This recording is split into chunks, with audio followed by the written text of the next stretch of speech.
So hello guys, అందరికి నమస్తే, welcome to Bala talks. Suryakumar Yadav ఒక ప్రెస్ మీట్లో ఒక మాట అనండే, అంటే ఆసియా కప్ జరుగుతున్నప్పుడు ప్రెస్ మీట్ జరిగిండే. ఆ ప్రెస్ మీట్లో పాకిస్తాన్కు చెందిన ఒక రిపోర్టరు ఇండియా పాకిస్తాన్ మ్యాచ్ అంటే గ్రేటెస్ట్ రైవల్రీ మ్యాచ్ కదా, ఈ రైవల్రీ మ్యాచ్ని ఎలా చూస్తారు అని సూర్యకుమార్ యాదవ్కి ఒక పాకిస్తాన్ రిపోర్టర్ అడిగిండే. అయితే సూర్యకుమార్ యాదవ్ పాకిస్తాన్ రిపోర్టర్ చెంప వగలగొట్టినట్టు, అరే పిచ్చినా కొడక, 10 మ్యాచ్లు ఆడితే 5 మీరు 5 మేము గెలిస్తే అది గ్రేటెస్ట్ రైవర్లీ అవుతుంది. కానీ 10 మ్యాచ్లు ఆడితే 1 మీరు గెలిచి 9 మేము గెలిస్తే దీన్ని రైవర్లీ ఎట్లా అంటారు, నెక్స్ట్ టైం నుంచి దీన్ని ద గ్రేటెస్ట్ రైవర్లీ అనకండి అని సూర్యకుమార్ యాదవ్ అప్పుడే చెప్పినండే. దానికి కూడా పాకిస్తాన్లో ఓ పెద్ద టామ్ ఇంత మాట్లాడిండు అట్లా మాట్లాడిండు. అంటే బేసిక్గా పాకిస్తాన్ ఎట్లా అంటే వాళ్ళ గత చరిత్ర చూసుకొని వాళ్ళు మురిసిపోతారు. గతంలో మా తాత మీసాలకు సంపంగి నూనె పెడుతుండే, అదే పరిస్థితి. యాక్చువల్గా ఏంటంటే వాళ్ళు ఓడిపోతామని తెలుసు, అందుకే బంగ్లాదేశ్ని అడ్డు పెట్టుకొని ఇండియాతోటి మ్యాచ్ మేము ఆడము అని తప్పించుకోవడానికి ఆ డ్రామాలు వేసిండే. కానీ బంగ్లాదేశ్, నా కొడకల్లారా, మీ వల్ల మేము టోర్నమెంట్ నుంచో బయటకు పోయినాము, మీరు తప్పనిసరి వాళ్ళతోటి ఆడాల్సిందే, లేదంటే మాకు ఏవైతే ఈ కాంపెన్సేషన్ ఇవన్నీ ఇప్పించాల్సిందే అని బంగ్లాదేశ్ ఒంగబెట్టి ముడ్డి మీదంటే, బంగ్లాదేశ్తో పాటు శ్రీలంక కూడా, నా కొడకల్లారా, మేము మీ కంట్రీలో టెర్రర్ అటాక్ జరిగితే ఏ కంట్రీ రాకపోతే మేము వచ్చినాం రా మీ కంట్రీకి ఆడడానికి, అట్లాంటిది మీరు ఇండియాతోటి శ్రీలంకలో మ్యాచ్ అయితే ఆడమంటారా అని చెప్పేసి శ్రీలంక కూడా స్ట్రాంగ్ వార్నింగ్ ఇచ్చింది. అంటే వాళ్ళ శ్రీలంక ప్రైమ్ మినిస్టర్ కూడా ఒక లెటర్ రాసిండు, నాకు కొడకల్లారా మీరు ఆడాల్సిందే ఇండియాతోటి, లేదంటే తప్పనిసరి మాకు 90 నుంచి 100 మిలియన్ డాలర్లు ఫైన్ కట్టాల్సిందే అని చెప్పేసి వీళ్ళు అడిగితే, మళ్ళీ ఈ నా కొడుకులు డ్రామాలు పాకిస్తాన్ ఎట్లా అంటే మీటింగ్ పెట్టేసి అది పెట్టేసి ఇది పెట్టేసి, ఆబ్వియస్గా వాళ్ళు సచ్చినట్టు ఆడాల్సిందే, ఎందుకంటే వాళ్ళ చేతిలో చిప్ప ఉంది. లేదంటే ఐసీసీ తీసుకునే చర్యలకు వాళ్ళ వల్ల కాదు, వాళ్ళ తాతల వల్ల కూడా కాదు ఆ చర్యలను వీళ్ళు ఫేస్ చేయడానికి. కాబట్టి వాళ్ళు దిక్కు లేక గతి లేక ఆడిర్రు. వాళ్ళకు చాలా ఊరటనిచ్చే అంశం ఏంటంటే అభిషేక్ శర్మ 0తో అవుట్ అవ్వడం.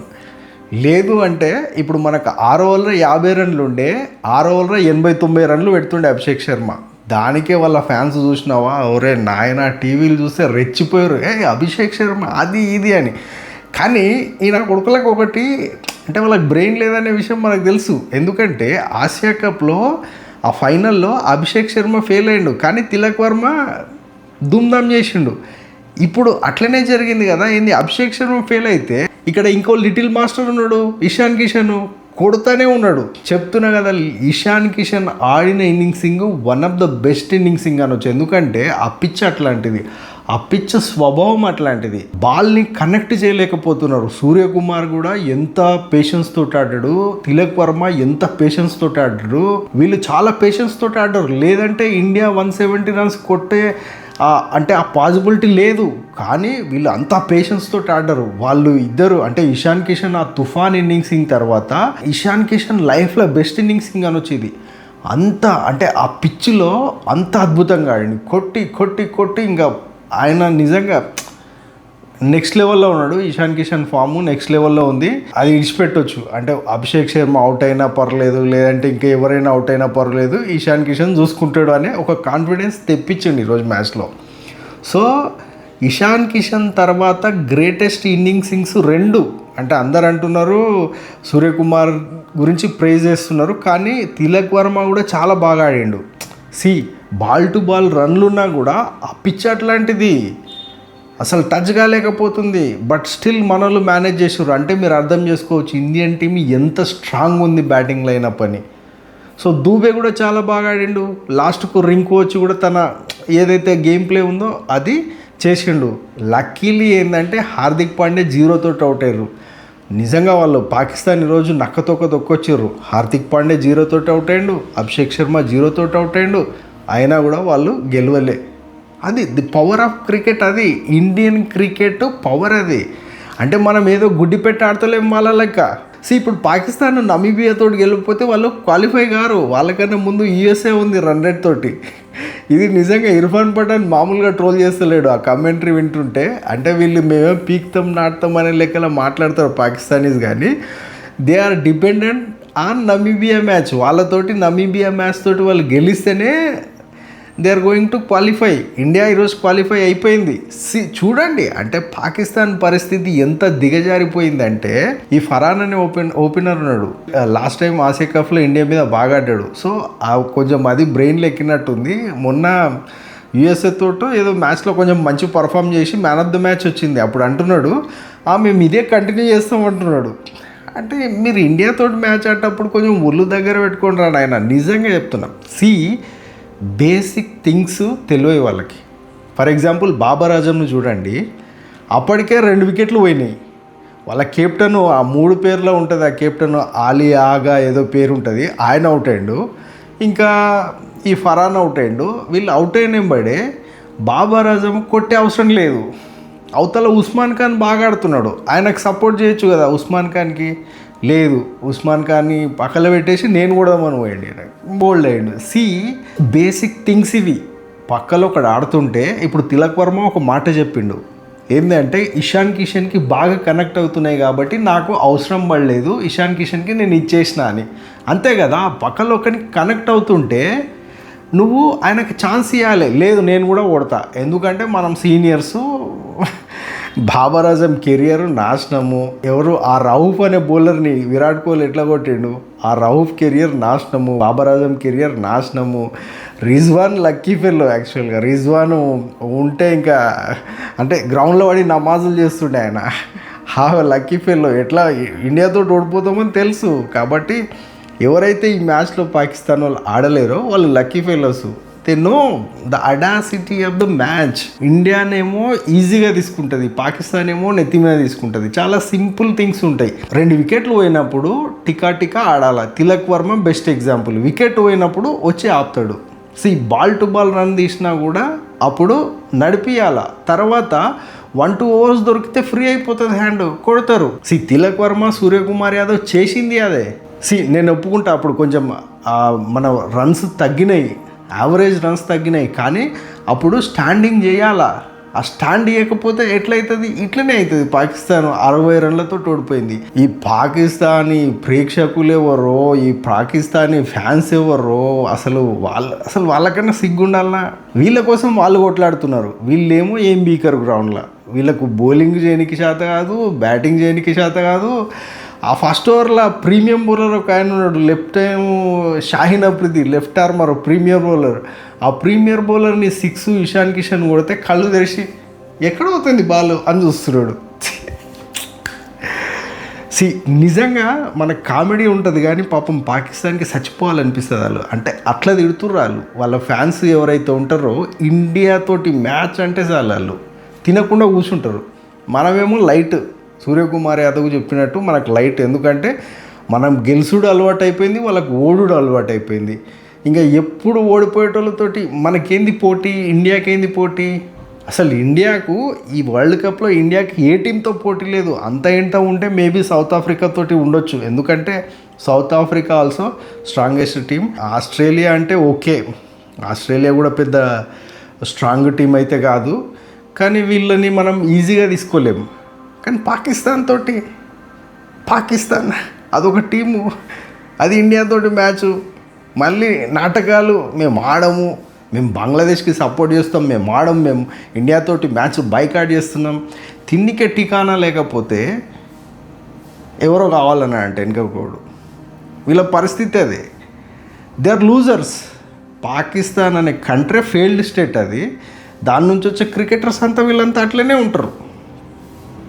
ఇండియాతోటి మ్యాచ్లు పెట్టుకోకండి మీరు. ఎప్పుడో సంవత్సరానికి 2 సంవత్సరాలకు ఒక మ్యాచ్ ఆడతారు, దానికి పెద్ద హైప్ క్రియేట్ చేస్తారు. అసలు కంపారిజనే ఉండదు. యాక్చువల్గా మన టీవీ డిబేట్లు, ఈ సోషల్ మీడియా డిబేట్ల వల్ల వాళ్ళకి ఇంత హైప్ వస్తుంది పాకిస్తాన్. కానీ పాకిస్తాను చాలా చిన్న టీం ఇప్పుడు. అది like USA, UAE, Nepal, Zimbabwe కూడా మొన్న ఆస్ట్రేలియాని కొట్టింది. సో జింబాబ్వేతో కూడా కంపేర్ చేయొద్దు మనం. ఇంకా ఈ నమీబియా, ఇంకా ఈ ఐర్లాండ్ కూడా పెద్ద టీమే. సో వాళ్ళకన్నా చిన్న టీం. వాళ్ళు అర్థం చేసుకోవాలి అది. అంటే వాళ్ళు ఎక్కువ ఊహించుకుంటున్నారు. అర్థం చేసుకోవాలి. అర్థం చేసుకొని చిన్న టీంలతోటి ఇప్పుడు బాబర్ ఆజం ఎక్కువ రన్స్ జింబాబ్వే మీదే కొట్టిండు కదా. అందుకే ఆయనని జింబాబ్వేర్ అంటారు కదా, బాబర్ అజం కాదు జింబాబ్వేర్ అంటారు ఆయనని. సో వాళ్ళు అర్థం చేసుకోవాలి, అర్థం చేసుకొని అట్లాంటి టీంలతో మ్యాచ్లు ఆడాలి. ఇండియాతో టీం మ్యాచ్ ఎందుకు మీకు? ఇండియాతోటి మ్యాచ్ అనే కళలా పెట్టుకోకండి, ఎందుకంటే మీ కెరీర్లోనే ముగిసిపోతాయి ఇక్కడ. షాహీన్ అఫ్రిది ఫట్ ఈ దాంతో షాహీన్ అఫ్రిది వెళ్ళిపోతాడు. బాబర్ అజం ఖతం, ఎందుకంటే మళ్ళీ ఆడాడు T20 వరల్డ్ కప్, అసలు ఆడాడు ఇండియాతో ఆడాడు, ఇది లాస్ట్ ఖతం. ఇంకెవరున్నారు ఆ స్పిన్నర్లు? ఎవరో షాదాబ్ ఖాన్ కూడా మొన్న ఎవరితోటో చిన్న టీం తోటి కట్ట కొట్టి ఇంకా ఆయన కూడా గొప్ప ఆల్రౌండరు అది ఇది అని. ఇంకా ఈ సైమ్ పాపం ఆడు వికెట్, ఎవరో బ్యాటర్ కదా, బ్యాటర్ ఆల్రౌండరు, బ్యాటింగ్ చేయాలి కానీ ఆయన బౌలింగ్ చేసి వికెట్లు తీస్తాడు. అరే క్రికెట్ ఆడి బ్యాటింగ్ ఆడి రన్లు చేయరా ఆయన అని వాళ్ళు. ఇప్పుడు ఎవరు అక్రము, తర్వాత అఫ్రీది, ఇంకెవరు షోయబ్ అఖ్తర్, వీళ్ళందరూ బ్యాటింగ్ ఆల్రౌండర్ అని బ్యాటింగ్ ఆడమంటారు. కానీ సైమ్ అయ్యూబ్ ఈయన బౌలింగ్ చేస్తాడు, బౌలింగ్ చేసి వికెట్లు ఈరోజు తీసిన హైయెస్ట్ 3 వికెట్లు ఆయనే తీసిండు. కానీ బ్యాటింగ్ ఆడలే. బ్యాటింగ్ ఆడేటోడు బ్యాటింగ్ ఆడాలా, బౌలింగ్ చేసేటోడు బౌలింగ్ చేయాలా. ఇప్పుడు చూడండి బుమ్రా గురించి గప్పాలు కొట్టారు కదా, ఫస్ట్ ఓవర్లోనే 2 వికెట్లు తీసారు, అంతే కదా. గప్పాలు అవసరం లేదు. ప్రీమియం బౌలర్స్ అంటే బుమ్రా గారు ప్రీమియం బౌలర్. ఆయన ఎక్కడ షాహీన్ అఫ్రిది ప్రీమియం బౌలరా? అంటే మా ప్రీమియం బౌలర్ ఉన్నాడు. It's not about premium, it's about technique, it's about play, it's about guts, it's about state of mind. ఆ టైంలో ఇండియా పాకిస్తాన్ మ్యాచ్ అనేది ఇప్పుడు పెద్ద గ్రేటెస్ట్ రైవల్రీ కాదు. దయచేసి ఈ ఏదైతే టీవీలో ఈ యాడ్స్ వస్తాయి కదా తీసేయండి. పాకిస్తాన్ జింబాబ్వే పెట్టుకోండి, పాకిస్తాన్ స్కాట్లాండ్ పెట్టుకోవచ్చు, పాకిస్తాన్ నమీబియా పెట్టుకోవచ్చు, తర్వాత పాకిస్తాన్ ఇంకా ఐర్లాండ్ పెట్టుకోవచ్చు. వాళ్ళతోటి కంపారిజన్, వాళ్ళతోటి ఇండియాతోటి అసలు వరల్డ్లో ఏ టీం ఇండియాతోటి పెట్టుకోదురా బాబు. చెప్తున్నా కదా, ఇండియాతోటి ఏ టీం పెట్టుకోదు. బెన్ స్టోక్స్ ఇంకెవరో అనుకుంటా. ఆయన ఒక మాట మేము ఆస్ట్రేలియా ఒక 10-15 సంవత్సరాలు క్రికెట్ నేలింది, కానీ అప్పటి నుంచి ఏలుతున్నది ఇండియానే క్రికెట్ని. ఇంకో నెక్స్ట్ 20 years వరకు క్రికెట్ని ఏలేది ఇండియానే.